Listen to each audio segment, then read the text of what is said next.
आज आपण पाहतो की विशेषतः एआय मुळे जॉब मार्केट अतिशय वेगाने चेंज होत आहे आणि आमची जी पारंपरिक पद्धती आहे त्या पद्धतीनं आम्ही ज्या प्रकारचे बदल आमच्या संपूर्ण जॉब मार्केट करता लोकांना ट्रेन करण्याकरता करायचो किंवा आमच्या पारंपरिक विद्यापीठांमध्ये ज्या प्रकारे कोर्सेस तयार करणं किंवा त्याच्या संदर्भातले निर्णय घेणं याकरता जो काही काळ लागतो आता तो काळ आपली आताची इकोसिस्टीम अफोर्ड करू शकत नाही। त्यामुळे आता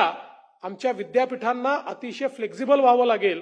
आणि जॉब मार्केटचा विचार करून त्याला सुटेबल अशा प्रकारचा ह्युमन रिसोर्स हा अत्यंत वेगाने तयार करावा लागेल। आता कुठलंही विद्यापीठ ते पारंपरिक विद्यापीठ असो, ते कौशल्य विद्यापीठ असो, ते कुठलं अगदी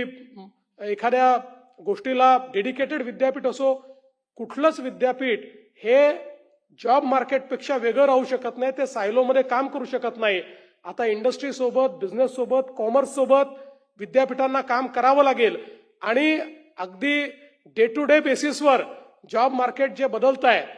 त्याला आपण कसं अकोमोडेट करू शकू आणि त्याच्याकरता ह्युमन रिसोर्स आपण कसा ट्रेन करू शकू याचा विचार हा विद्यापीठांना करावा लागेल। आणि म्हणून मला असं वाटतं की आता एआय लिव्हिंग लॅब हा जो एक कॉन्सेप्ट आपण आणलेला आहे अतिशय उत्तम कॉन्सेप्ट आहे की ज्याच्यामुळे आपण मोठ्या प्रमाणात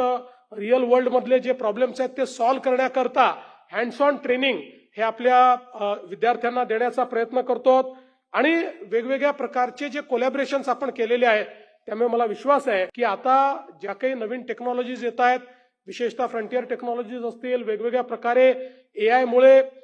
जे काही एक या ठिकाणी वादळ आलेलं आहे या वादळाचा समावेश देखील आपल्या संपूर्ण व्यवस्थेत होईल आणि त्या वादळाचा सामना करत त्याला अनुरूप अशा प्रकारचा ह्युमन रिसोर्स हा तयार करण्याचं काम आपण निश्चितपणे करू हा विश्वास मी या निमित्ताने व्यक्त करतो।